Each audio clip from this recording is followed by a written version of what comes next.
Oi, gente, eu sou a Angélica e vou apresentar o trabalho Sumac Causai e Bem Viver no Planejamento e Gestão Territorial Quilombola em Goiás.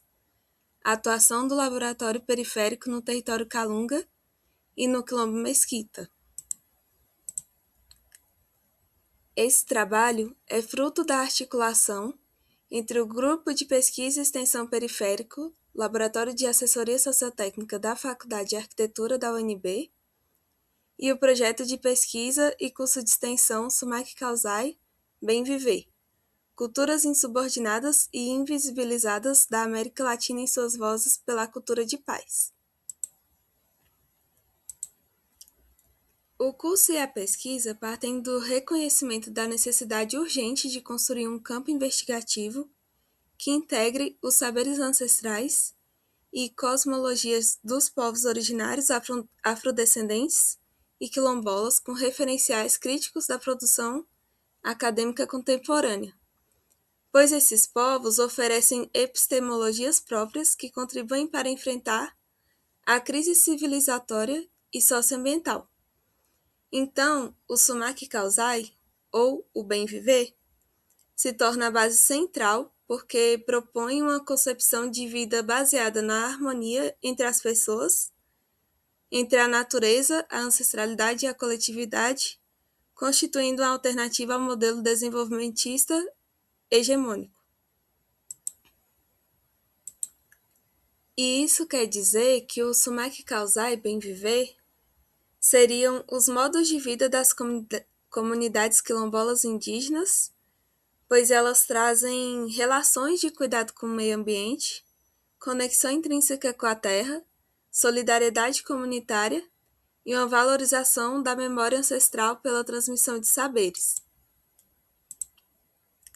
Porém, há uma série de problemáticas que dificultam a preservação do bem viver destes povos, principalmente relacionados à luta pela terra, como a falta da garantia plena dos direitos territoriais dessas comunidades e também o processo de reconhecimento territorial quilombola continua lento e marcado por vários obstáculos. Também, de um modo geral, tem a questão das crises climáticas mundiais, crises ambientais, geopolíticas e pandêmicas, bem como a utilização ainda de paradigmas coloniais e convencionais. Portanto, o objetivo desse trabalho foi refletir sobre o pensamento contracolonial do Sumac Causai no planejamento do território para regularização fundiária a partir das práticas de atuação do Grupo de Pesquisa e Extensão Periférico nos quilombos, especialmente nos quilombos Mesquita e Calunga do Goiás, que também fazem parte da região integrada de desenvolvimento do DF e entorno. Então, contextualizando um pouco sobre a parte histórica, os quilombos constituíram espaços de refúgio, organização social, subsistência e preservação cultural. Sua formação está diretamente relacionada aos processos de resistência das comunidades negras escravizadas no Brasil colônia. Atualmente, então, eles são lugares que mantiveram os descendentes destes povos e mantiveram a preservação de seus conhecimentos, suas práticas culturais, suas formas de manejo ambiental, as relações de uso comum da terra, formas de culinária, modos de cura, técnicas de construção, técnicas de artesanato, redes de senso de comunidade. E mesmo após, vários anos depois da abolição da escravatura, essas comunidades continuam sofrendo com a exclusão social e territorial. No Goiás, por exemplo, há vários outros desafios fora aqueles mencionados anteriormente, como a atuação dos grileiros, o avanço do agronegócio, a especulação imobiliária, o turismo desordenado, as falhas na gestão ambiental e o uso de modelos convencionais de arquitetura e de planejamento territorial. Envolvendo essa questão da gestão territorial e ambiental, temos duas políticas nacionais. A Política Nacional de Desenvolvimento Sustentável dos Povos e Comunidades Tradicionais, PNPCT, e a Política Nacional de Gestão Territorial e Ambiental Quilombola, PNGTAC. As duas buscam fortalecer a governança territorial quilombola e valorizar os conhecimentos e as práticas tradicionais de um modo geral, trazendo mais autonomia às comunidades quilombolas. Porém, ainda há uma grande lentidão na elaboração dos instrumentos de aplicação e também na implementação dessas políticas. O território Calunga, por exemplo, é o maior território quilombola do Brasil em extensão, possuindo 262 mil hectares, mas ainda passa por esses desafios da luta pela terra, sendo que 44% do seu território ainda permanece em domínio particular. Sua história remonta ao período colonial brasileiro, quando houveram excursões de bandeirantes às terras do Goiás. E o povoado de Cavalcante foi estabelecido em 1736, perto de uma grande mina de ouro. E depois de várias configurações, em 1911, se tornou um município, mas somente em 1991, o território Calunga teve sua área tombada como sítio histórico e patrimônio cultural, sendo que sua associação também só foi fundada em 1999. Já o Quilombo Mesquita, situado na cidade ocidental do Goiás, perdeu grande parte de sua terra, principalmente depois da construção de Brasília, pois se estendia ainda mais pelo DF. Mas mesmo assim, a territorialidade do quilombo ultrapassa a dimensão física da terra e vem preservando formas próprias de organização social, produção agrícola e ocupação territorial ao longo de seus 280 anos.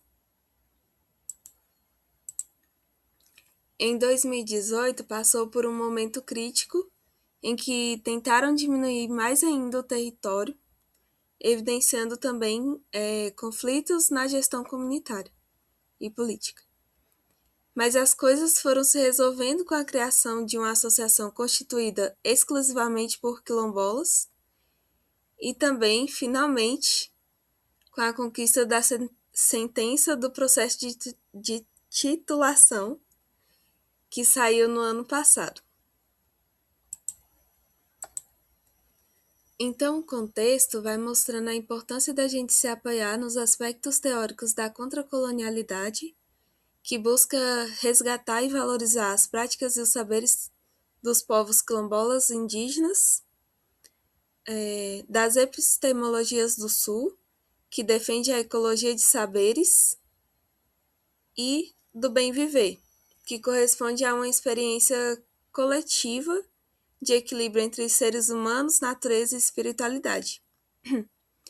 Então, essa pesquisação visa fortalecer os princípios do bem viver na ancestralidade, na produção do habitat, na arquitetura vernacular, na gestão comunitária e autonomia, no planejamento territorial comunitário, no habitat e na sustentabilidade do modo de vida das comunidades tradicionais indígenas e afro-rurais.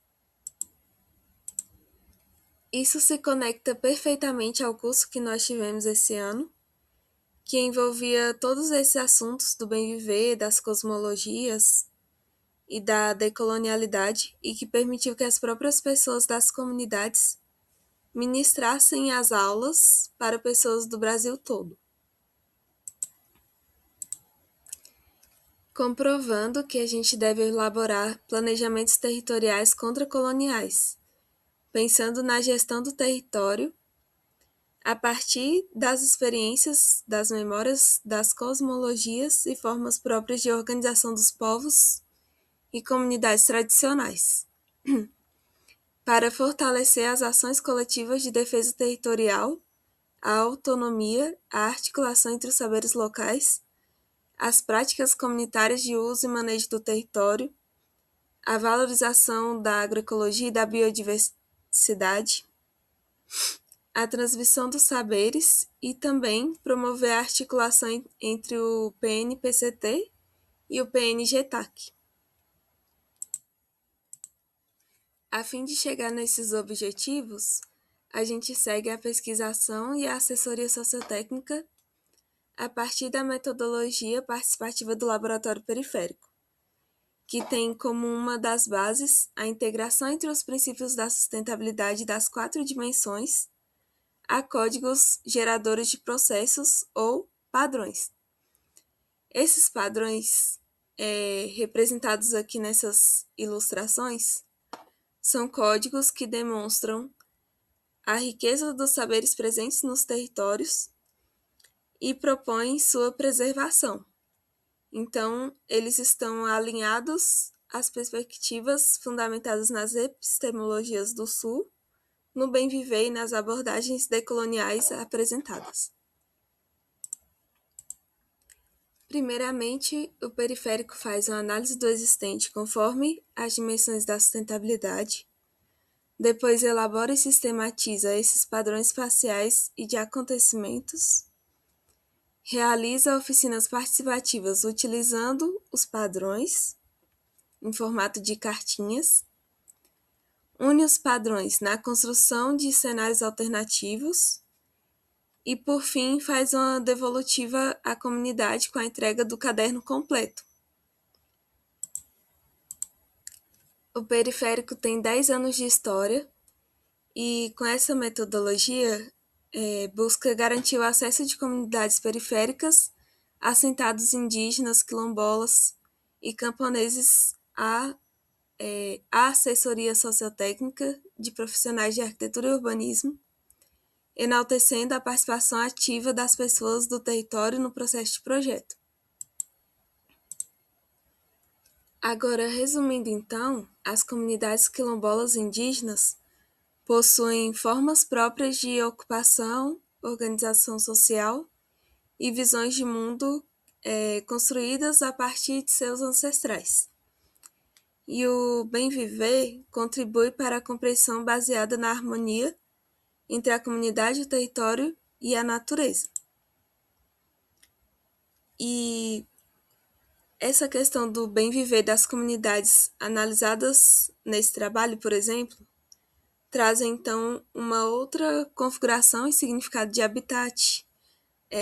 Apresenta varandas em suas casas, apresentam diferentes danças e festejos religiosos, modos de construção que a gente não utiliza na cidade também, que são as construções de enxumento, tem também as construções de adobe tradicional, tem as vivências junto aos rios e às cachoeiras.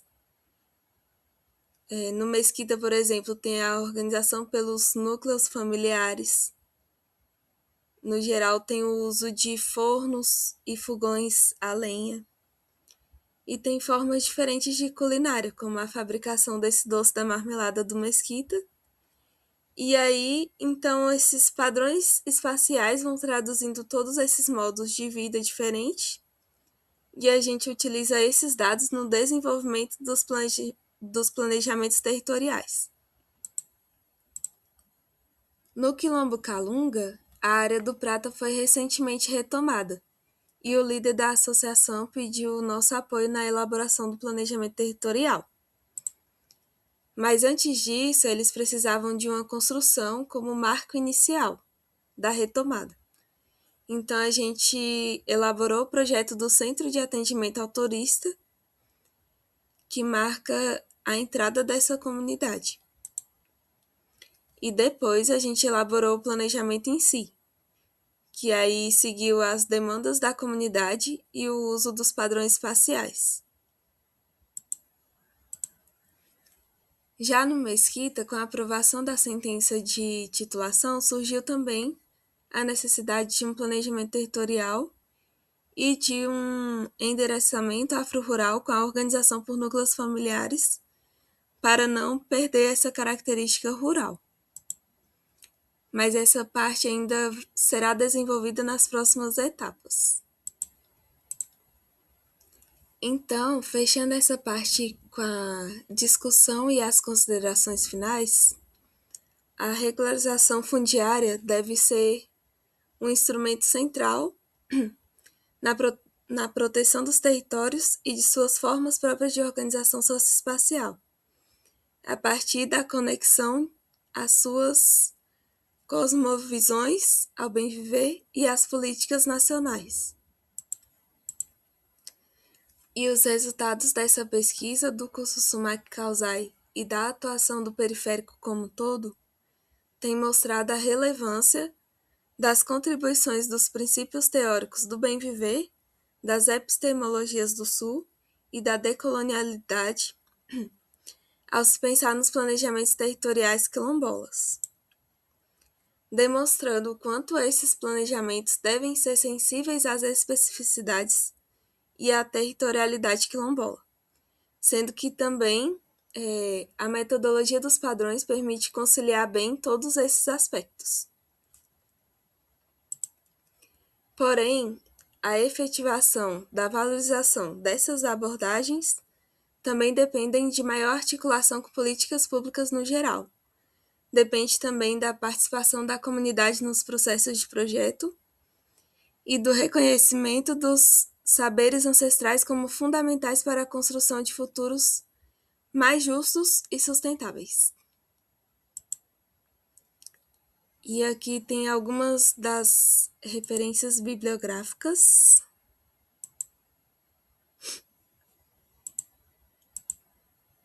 E obrigada.